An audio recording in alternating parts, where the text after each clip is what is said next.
Welcome to shul.com. We are here learning Parashat Vayehi from Otzar Pelaot Hatorah.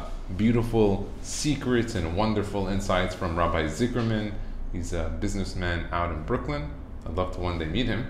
And he came up with a beautiful book. So today we're going to ask a very, very good question. It's a question that I actually heard Rabbi Eli Mansour, my rabbi, ask Rav Chaim Kanievsky when we went to visit him years ago.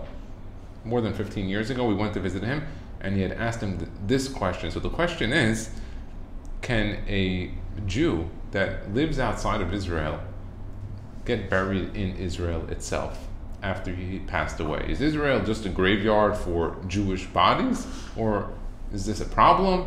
Is this okay? Is it not okay? Well, we're going to see right now that it's not as simple as we had originally thought, but let's take a look.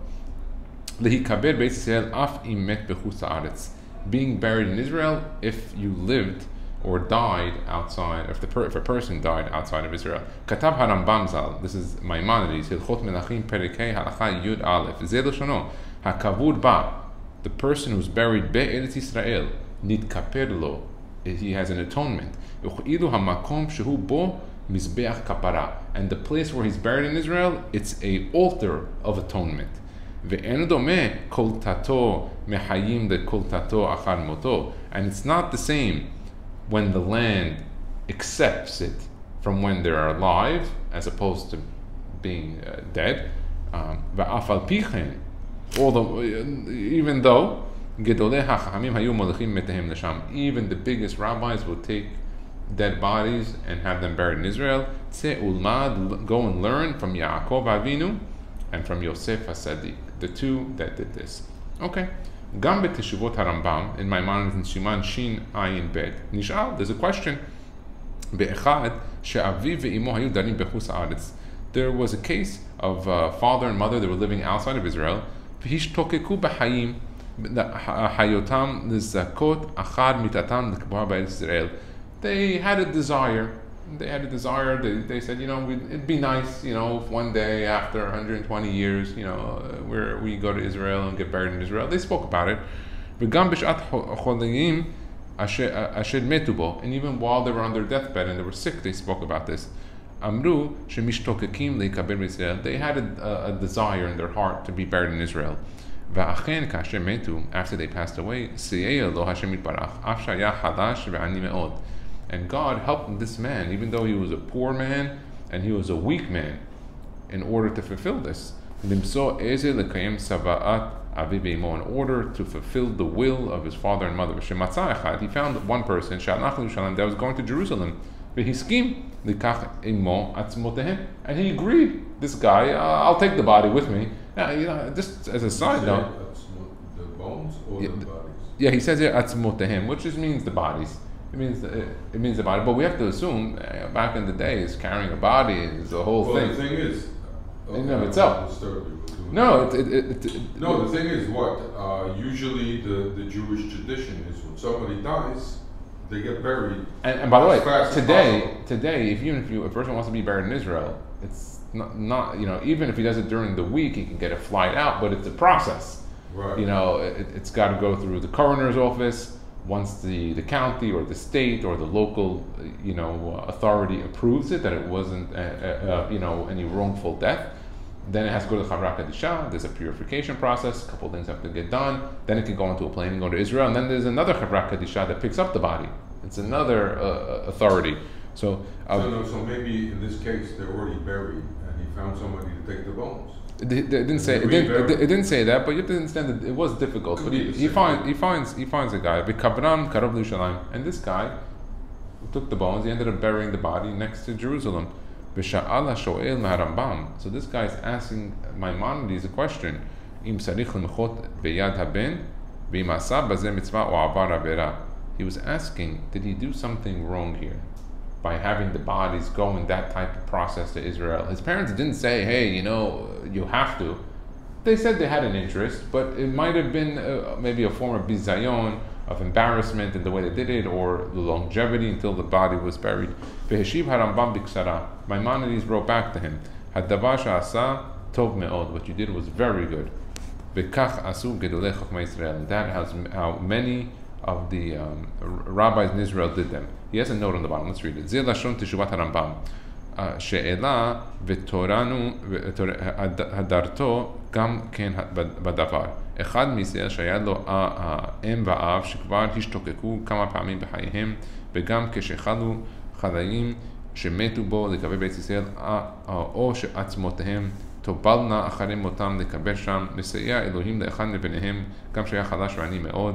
He's talking about the same story. Again, he's repeating, מצא לו עוזר שהוליכו לירושלים, לקח עמו עצמות אבותיו, וקברן קרוב לירושלים, אם צריך למחות בידו על פי הדין, ואם עשה בזה מצווה או עבר עבירה. So the question was really asking Harambam, did he do a sin or a mistake?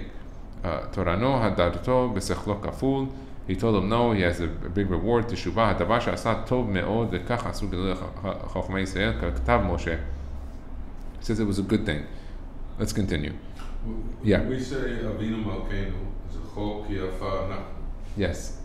That they say, if you say that, then, you know, when the Mashiach comes, if you bury here, yeah, but it's still going to be a process.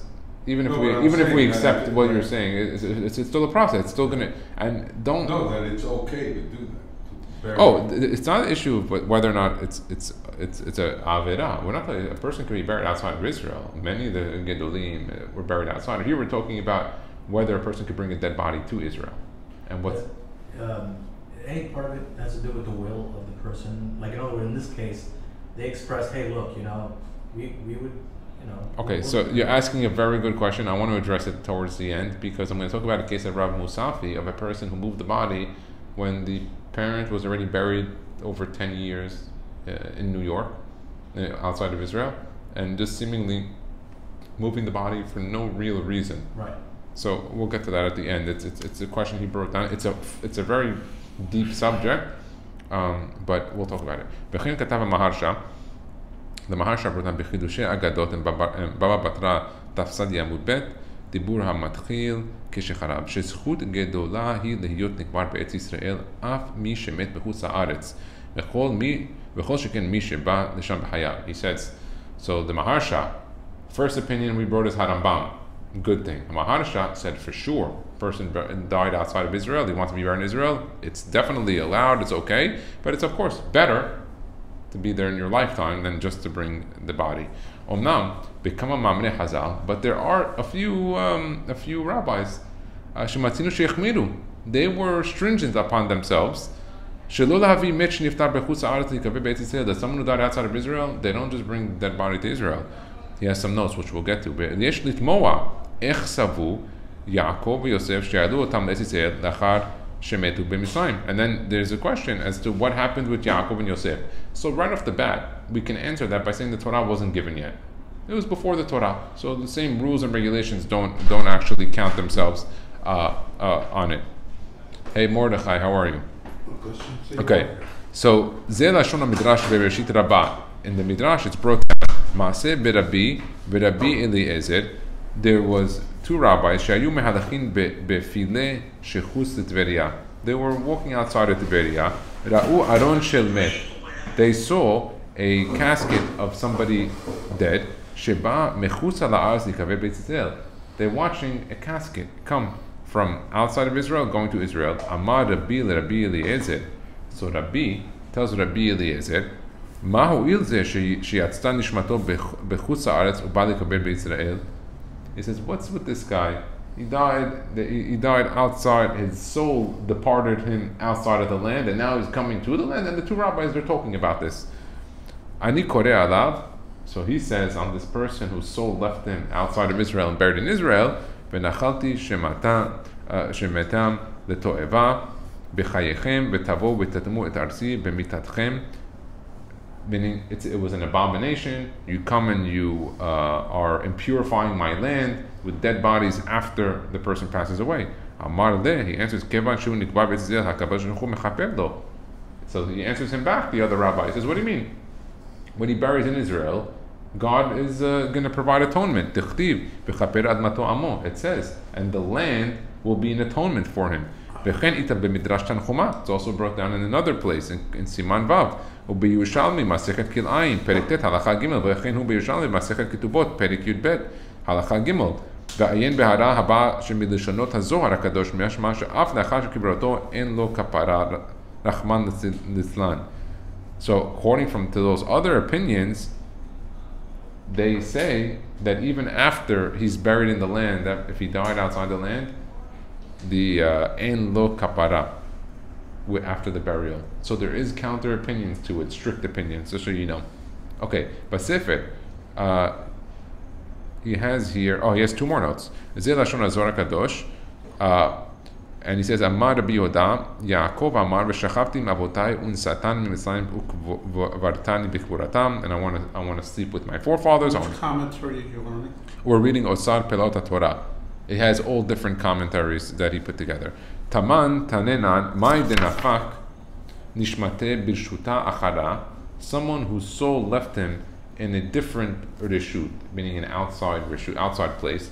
B'gufa dele itkabar be'aral kadisha, and he's going to bury his body in a holy place. Perush sham shanin, we learned mishi atzan nishmato bechutz, someone whose soul left him outside of Israel. B'gufo nikbar be'Israel ale ketiv v'tavo v'tatameu et arzi.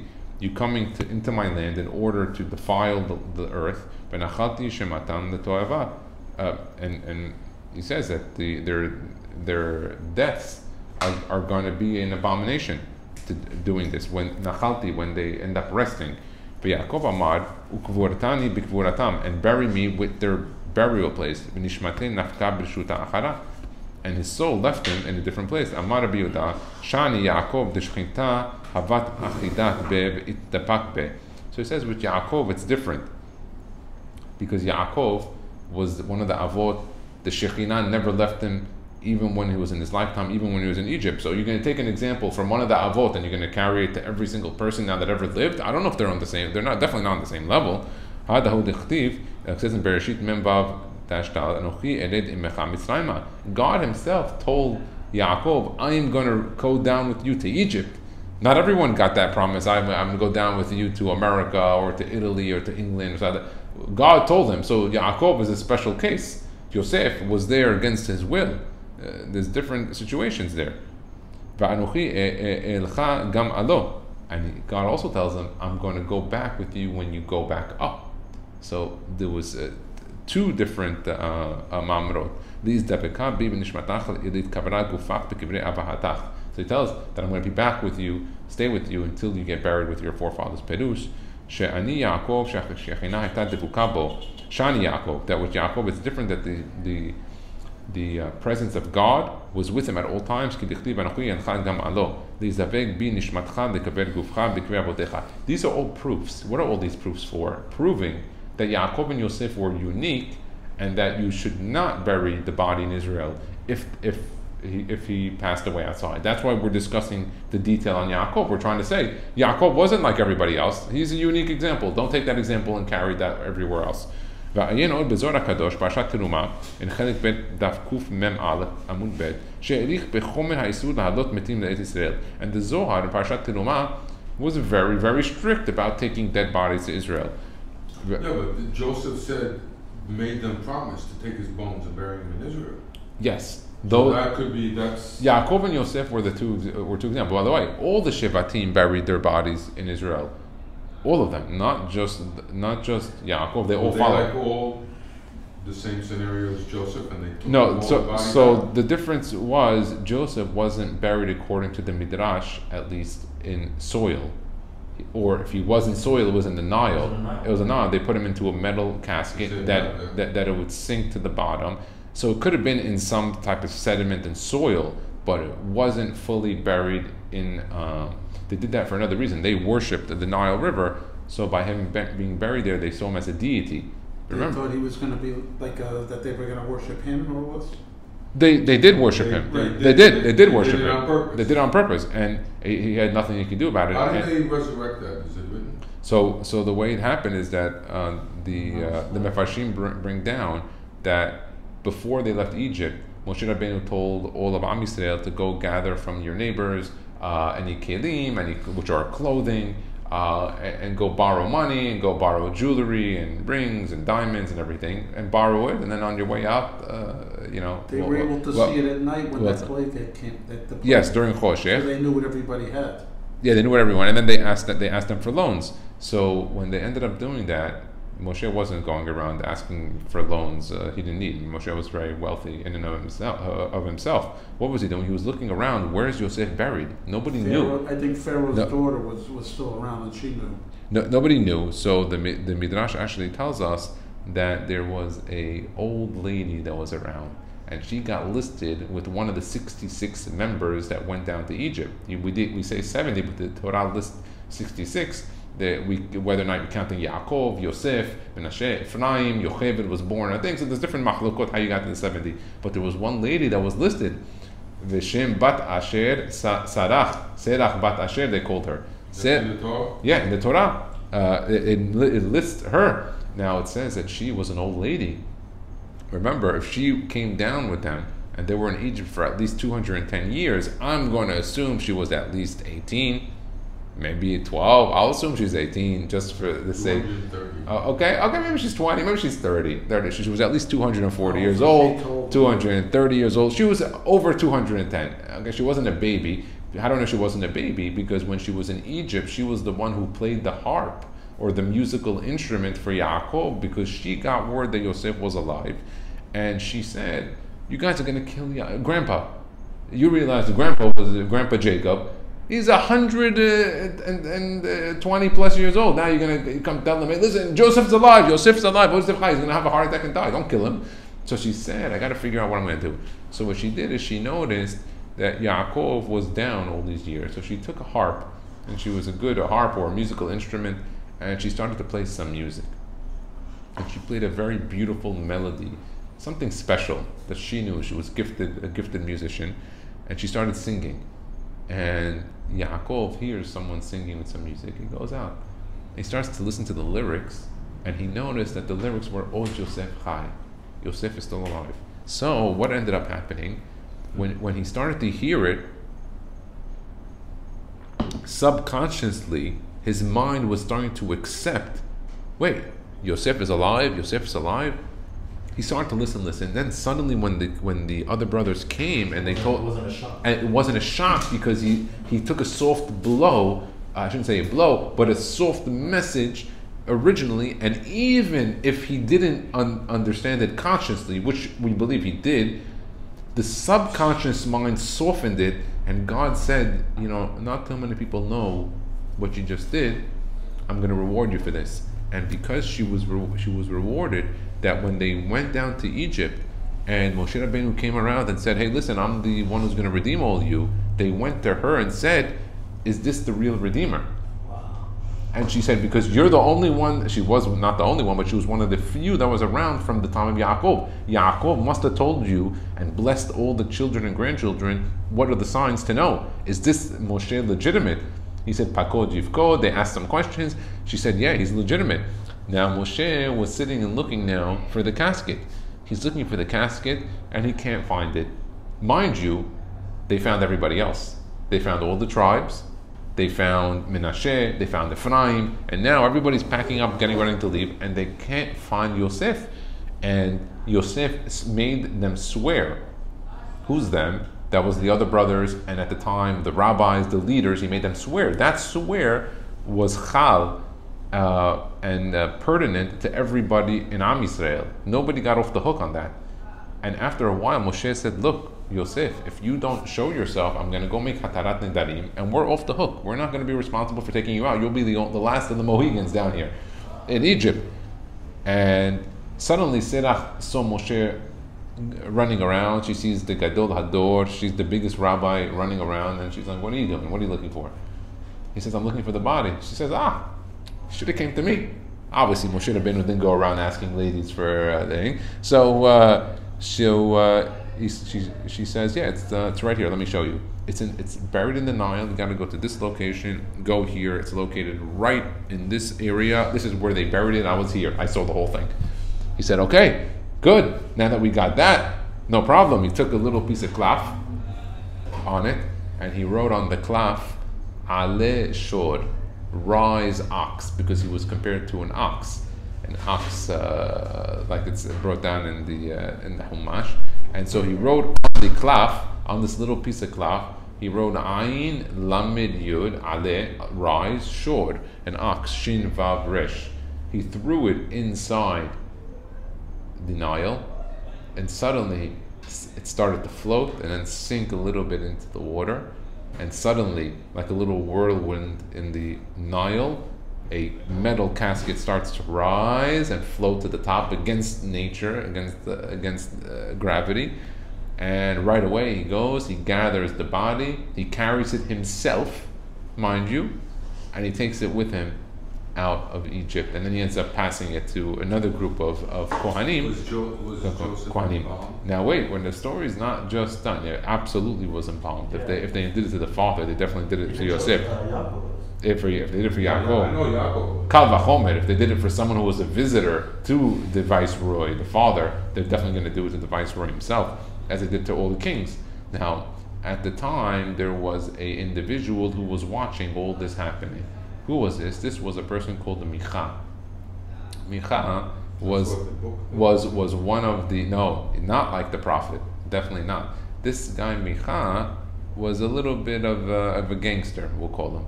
And he was originally born, and while he was born, Moshe witnessed as they took him, his body as a baby, and they literally were putting him into a brick to be used into the buildings. So Moshe literally saw them taking a baby, mixing with it cement and straw, and using it as a brick. They used human babies in Egypt, Jewish babies, as bricks. Leave aside that it says that Paro used to kill every day 300 babies to bathe in their blood, and then 300 in the evening. This was a satanic cult that he had, and he did this every day. He was worse than Hitler. And so they would take these live babies and make bricks out of them and put them into the wall. The babies would be crying. Next thing you know, the baby is a brick inside of the wall. This is the Egyptians that were there in Egypt, what they did to the Jews. And Moshe saw that on this child Micha, and he was very emotionally affected. And he tells God, why are you doing that to that baby? What did that baby do wrong that baby needs to get punished this way? So God said, leave him. Moshe said, no, I want to come in, and I want to gather this baby, and I want to raise him. I want to, even if we could even say, challenge the decision to just kill this young baby. So God said, why are you challenging me? I know the world, I know the history. But Hashem said, if you want to take him, take him. This boy ended up growing up. His name was Micha. When Micha grew up, he was a gangster. He was a big troublesome person. I'll show you what he did. He ended up taking this little piece that said Aleh Shur. After Moshe left, he didn't take the cloth. He jumps into the Nile. He gathers the cloth and he puts it into his pocket, and he leaves with them when they go outside of Egypt. They leave Yisrael. He leaves with them. He gathered what? When they left Egypt, he left with them, and he had in his pocket this little cloth that said Aleh Shur, written by Moshe Rabbeinu. Oh, he got the note. But Moshe Rabbeinu, he took the note. Then later on, when Am Yisrael, Moshe Rabbeinu goes up to Har Sinai, and he goes up for 40 days, they miscount 39 and a half days, they're off by 6 hours, and they notice that everyone starts to gather gold and silver to make a calf, and they started to put together the calf. What does he do? He takes this little calf, and some say he put it into the mouth of the calf, some say he threw it into the fire. He throws it in. Suddenly the calf becomes illuminated and wakes up and suddenly starts to move. And the golden calf that they put in there was not just a golden calf that was a statue. Remember, these are people that saw the 10 miracles in Egypt. They saw all the miracles on Yam Suf. They saw God panim el panim, literally on Har Sinai to a certain extent. They received the Torah. Remember, it says that the maidservant in Egypt didn't see what Yehezkel ben Buzi, one of the biggest prophets that we ever had in the Nevi'im. The maidservant. if we could even use the word like a housekeeper almost, she saw more than the biggest prophet that ever worked on it, and she got it for free. Suddenly, Micha throws this in there, the calf becomes alive, and they start worshiping it. They start doing all types of illicit relations, dancing, all these wrong sins. And Moshe Rabbeinu ends up seeing it. And then God tells him, Red, go down, ki shichet ammecha, because your nation made a sin. So what happens? God tells him, go down, ki shichet ammecha, your nation. And what does Moshe says? Says, what I mean? What happened? He said, yeah, you know that guy Micha that you thought he was such a great kid? Yeah, look what he just did now. Now these tablets are going to end up getting broken. You're going to get upset. You're going to have to come back again. It's the whole process. Look what happened. All the problems that happened. Kavod went away. All these issues happened. So when Moshe Rabbeinu ended up making the response back to God, he said, Vaychal Moshe et Penei Hashem. He started to pray to Hashem. He said, God, if it was my student, my disciple, that was the problem, then why are you getting mad on all of Am Yisrael?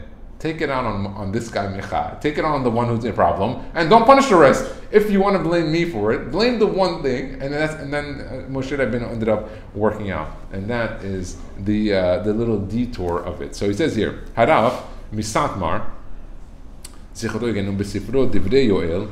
This is Rav Yoel Satmar, title bound from Muncie, and Divrei Yoel Parashat Zo. מדייק מדברי הרמב"ם הנ"ל שלא כתב הלכה ברורה בזה ודייק בלשונו שגדולי החכמים היו מוליכים לשם. He said, if you look at the carefulness of Harambam in regards to burying Israel, he said גדולי החכמים, the big rabbis, היו מוליכים שם, they would bury their dead in Israel. משמע דנאלו דקשרים דווקא מותר להוליך לשם כרבה ורב יוסף בכתובות. That it seems from it that Kesharim are okay to bury in Israel. The Shem, just like Rabban Rav Yosef in Ketubot, Daf Kuf Yud Aleph Amud Aleph, and named the Rav Sham Shechashash Meod the Isur Shebedivrei HaZohar. So he says here,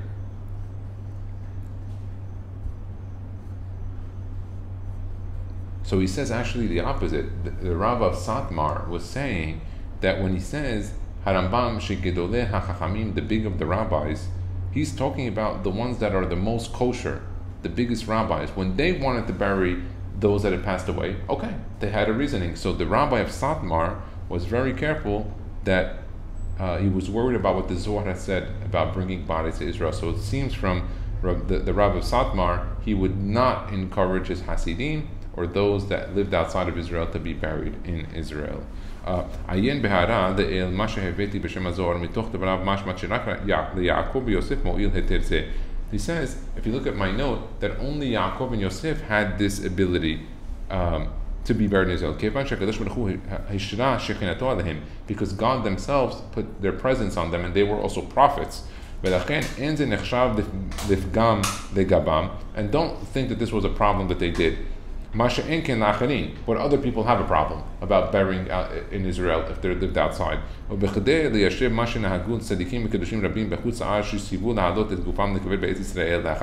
So how are we going to answer all these big rabbis that died outside of Israel and made a will that they should be buried in Israel? Let me show you what the later rabbis, Acharonim, wrote. in Bereshit Perek Memtet שכתב בזה הלשון התשובה על זה היא כי יש רבים מבני אדם שיבלו ימיהם בטוב בתורה מצוות ותמיד ילכו לפני השם בארצות החיים ומפני דבקותם בשלמותם בחיים הם ראויים ללכם במותם לארץ ישראל ולקברם שמה. He said those that follow the Torah mitzvot and they were kosher in their lifetimes, then they are acceptable to go be buried in Israel. והאנשים ההם אינם מטמאים את הארץ. They're not going to provide any impurity to the land or abomination. Their bodies were used for holy things. And they're also going to have resurrection of the dead. And therefore they should be buried in Eretz Hayim, and they'll wake up without any gilgul or pain. And those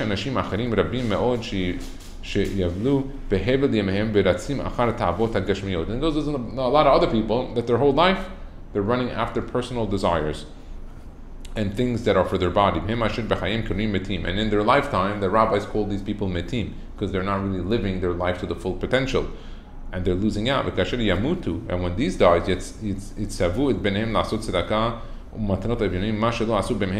and when they die, they command their children. They should command those children to give charity and gifts to the poor people. What they didn't do in their lifetime. These people. And some of these people that were not so good in their lifetime, they're going to command their children to bury their bodies in Israel.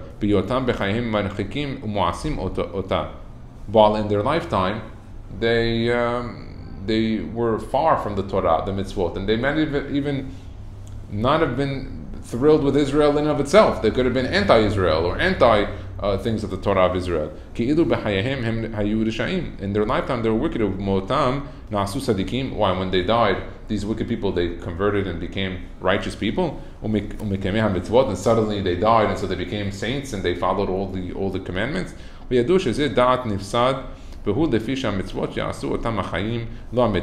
And since when do we command dead people to do mitzvot? We don't command dead, only living people. But it's the children who do the mitzvot. Yeah, but that's not a mitzvah. That's what we're saying, is that it's not one of the 613 mitzvot to be buried in Israel. It's not one of them. The rabbi said in Masechet Shabbat Taf Kuf Nun Aleph Amud Bet, my dichtiv, what does it say in Yov 3-19? Ve'avad chopshi me'adonav kevan shemet adam na'asa chopshi me'mitzvot. When a person dies, he is free from doing mitzvot. Meaning a person is only commanded to do all these actions while you're alive. When a person dies, he's free. So it's a limited, you want to call it a sentence if you want to, but the time to do mitzvot is a limited time. It's from 13 until 120. Or more if he lives more than that. Amar Rabbi Elazar, in your lifetime, you didn't come to Israel. You didn't come into the land, live in the land, appreciate the land. Maybe you spoke bad about the land. You have to be careful. Guy whose whole life says, Israel is terrible, it's hard, it's a very difficult life, the land doesn't work out, no one has parnasah. His whole life, all he does is talk bad about Israel. Now, he dies, okay guys, I found a place on Har Zetim, Har Menuchot. The land's going to reject him and tell him, what do you want from me? Your whole life, all you did is spoke negative about me. Now you bring me the body that spoke negative? Don't do that to me.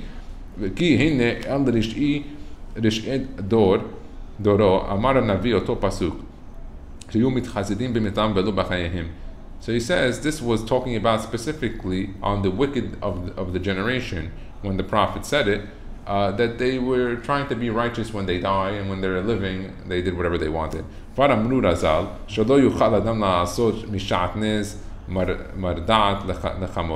a person can't make from shatnez, woolen linen, different types of garments for his donkey.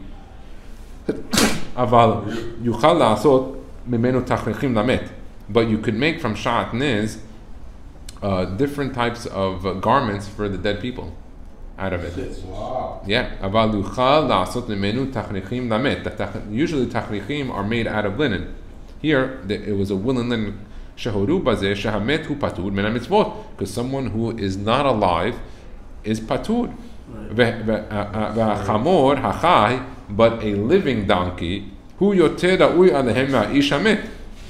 not allowed on a living donkey, or a monkey, if you had a monkey too, as opposed to someone dead. Interesting.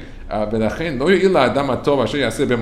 matter all the good you're going to do when you're dead. If a person could wear shatnez when he's dead, and a hamor, a donkey, can't wear it, that can tell you how valuable that mitzvah is. How does this come in here? We're talking about if somebody had passed away, right, whether or not burying them in Israel is a mitzvah for them. It might be a mitzvah on the children abiding to their father's will. I know, I caught that. But here we're also talking about whether or not, what is the opinion of the rabbis in regards to burying a person in Israel after he had passed away outside of Israel? Now, we're talking about obviously a person that was living outside of Israel. There were certain individuals that lived in Israel that died outside of Israel that were residents of there or traveling. There were a few cases. One of them is the Hidam, Rabbeinu Chaim Yosef David Azulai, who passed away in Italy, and then later on, Mordechai Eliyahu moved his body during our lifetime back to Israel. He's ba'ed sha'avot ha'kedushim liyotam b'chayim tehorim b'kedushim. All of the avot and Yosef were all pure. Devikim be'el hayu mishtotekim lekaver be'el sekedusha. They had a desire to be buried in Israel. They loved Israel. They only went down because of the galut and the prophecy that they got, especially Yaakov.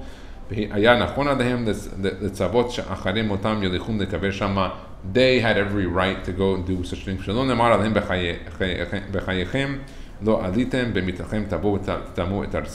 not talking about these people that when they were not alive, that they were outside of Israel, and then when they're dead, they bring them into Israel. It's not talking about Yaakov and Yosef.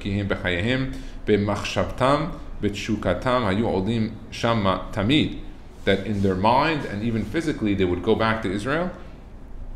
And therefore, when they passed away, it was not an issue for them to be buried in Israel.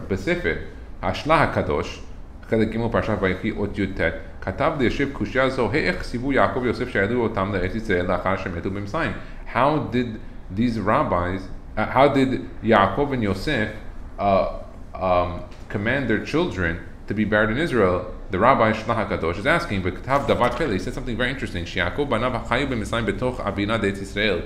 the Shlach says that when they lived in Israel, they lived in like a bubble. That in the bubble, it was considered as if it was the air of Israel. Wherever they lived, that was considered Israel proper. Therefore, when they died, that area of Goshen or Goshna, wherever they were, was considered Admat Eretz Yisrael, or the Avira, we should say, the air of Israel. Klal ki im ba'avira de'Yisrael. So when they died in Eretz Yisrael, technically. V'chen menumaz b'divrei Yaakov, and therefore it's wrote down in Divrei Yaakov shachati im avotai that he would sleep with his forefathers. Keloman sha'amut b'mkom sha'avotai sham dahainu Eretz Yisrael v'achen ukvartani k'votam shetochlu lehavi oti lekaver sham. Therefore they could bury him. V'sefer vavei amudim, this other book. In Perek Kaf Gimel Tiretz b'davar fele, he says something even more interesting. Yaakov Avinu be'me'et lo met b'Mitzrayim. He says something even very interesting. He says that Yaakov actually never died in Egypt. He actually died rak bevo'o Eretz Canaan met sham. Only when he actually reached Eretz Canaan, the land itself, he collapsed and died in the land of Eretz Canaan. I guess he went past the border. That I'll sleep with my forefathers. That he'll die when he gets there. So when before he went to Israel, before he had died in the land. He has here a note. Let's read the note and take a look at what he says here. This is the words of the Shlach HaKadosh.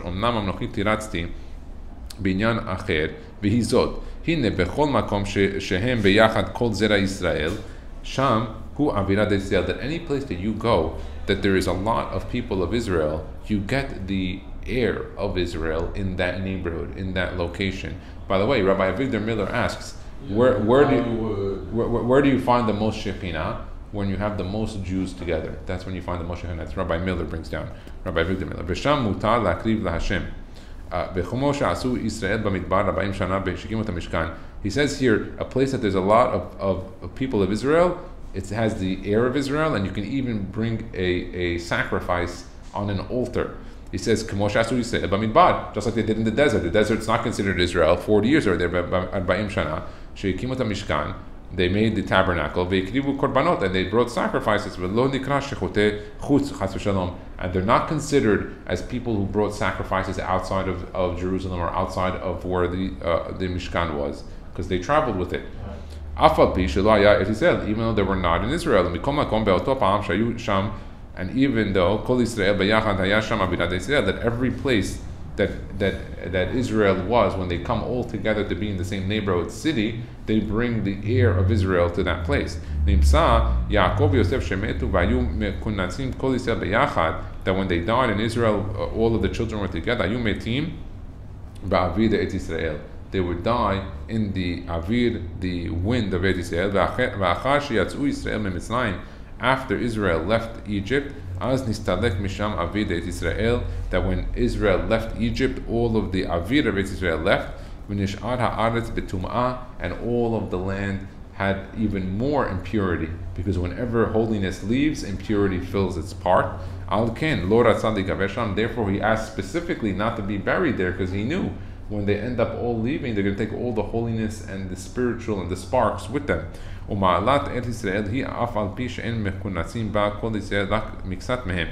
the thing about Israel is that the Kedusha, the holiness of Israel, is there even when there's very few Jews or very few communities. It stays no matter what. That is the air, the atmosphere of Israel. רמז לו העניין, כלומר אל תחשוב שאני מת בארץ טמאה חס ושלום, רק שוכב עם אבותיי שהם בארץ ישראל, כי עתה בכאן אווירת ישראל. So he told Yosef that this is the atmosphere in the air of Israel. חיבורו הגאון רבי שפטל סגל הורוביץ, that is talking about the book of Vayehi עמודים. he נולד בפראג בשנת ש"ס בערך לאביו בעל השלח הקדוש. He was the son, the Vayehi Amudim was the son of the Shlach HaKadosh. Nitkadel al Beikei Aviv, he was born on his father's lap. Umemenu sha'av ma'ayanot HaTorah v'kedusha, and he learned from his father, from the Shlach HaKadosh, the Shnei Luchot Avit. Lamad gam etzel ha'gaon Rabbi Ephraim ish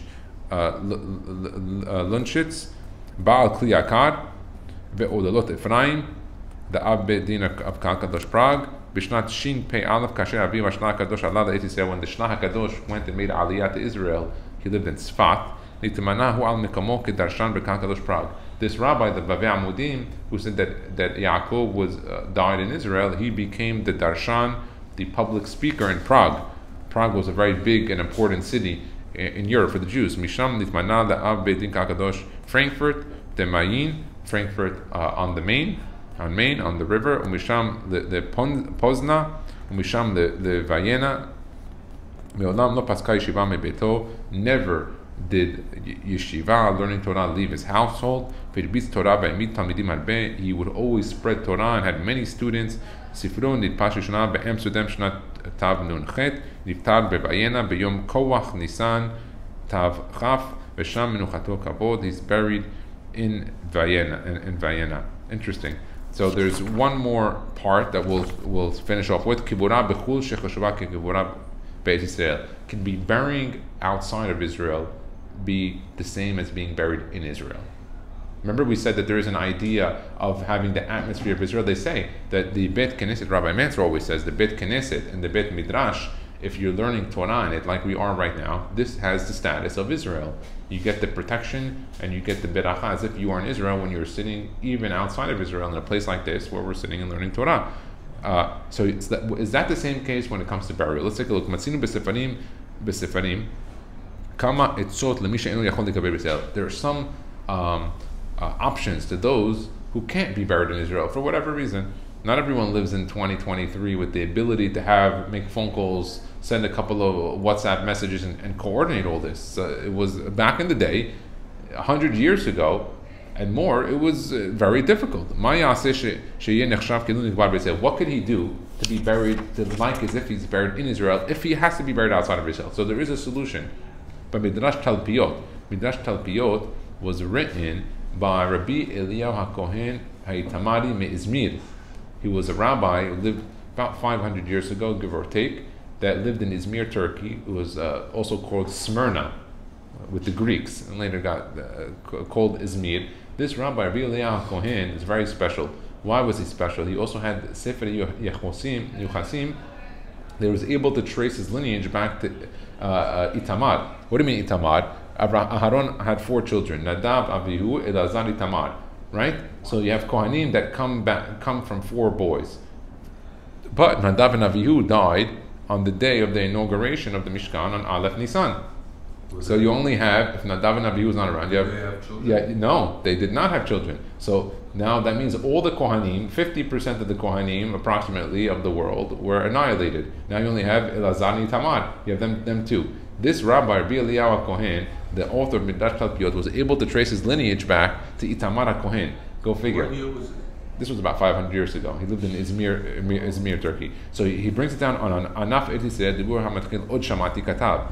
She'im, watch this Sigula. Sigula for those that have to be buried outside of Israel that need or want the Kiddush of Israel. Katav. She'im enichu ala enei hamet. If they put on his eyes when he dies and he's being buried, Ba'al taburo, and on his belly button, Ba'al milato, and on the place of his circumcision, Me'afar shel Etz Yisrael, the three places, okay, eyes, belly button, and the place of the Brit Milah, dirt from Israel on those spots, and it's not a lot of spots.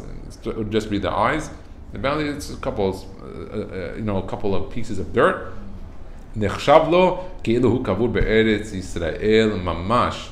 It's as if he's buried in Israel. Unbelievable. דבר חידוש ופלא כתב גם רבי חיים פלאצ'י, רבי חיים פלאצ'י זצ"ל, בספרו לחיים בירושלים מן כלאיים פרק ט' הלכה ג' שהנקבר על שפת הים, that someone who's buried on the banks of a sea, Yam is the sea. Here, when he was referring to Izmir, Turkey, which is on the Mediterranean Sea. If you bury on the banks of the Mediterranean Sea, it's as if you are buried in Israel. How good are those that are buried in Izmir? The al sfat hayam hu habeta kevarot, that the cemetery, the beta almin, the beta kevarot, the beta hayim is on the sea. Hu lehu kenikbarim be'ez Yisrael. It's as if they are buried in Israel. Now we did look at the map yesterday, looking at this.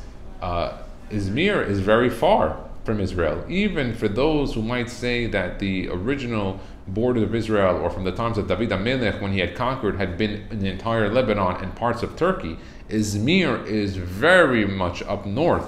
So it's a very interesting, very interesting thing. He brings down a couple of notes, and we'll end with this.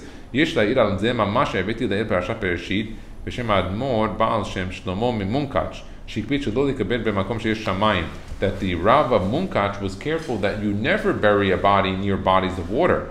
It's because you don't want the bodies or the bones to get flooded with water, especially by the banks of an ocean or place where there might be flooding. That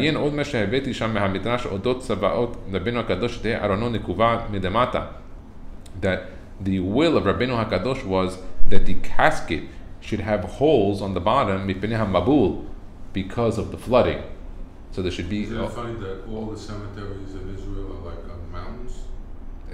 No, maybe not all. I know some that aren't, but yeah, it could be that it. You're right. I have been on many that were on mountains. You're right. It's interesting. Very very nice, John.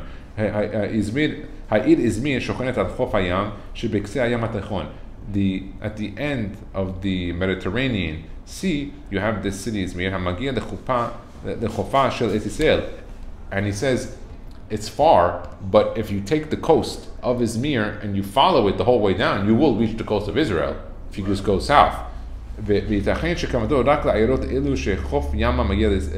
seems that the Kaf HaChaim Palachi, when he said those that are buried in Izmir are like they're buried in Israel, are those that are on the coastline, that I guess traveling on it was nearest to Israel. That's, one of the ways you can explain it. A very, very beautiful piece on being buried outside of Israel. Baruch Adonai Le'olam. Amen ve'amen.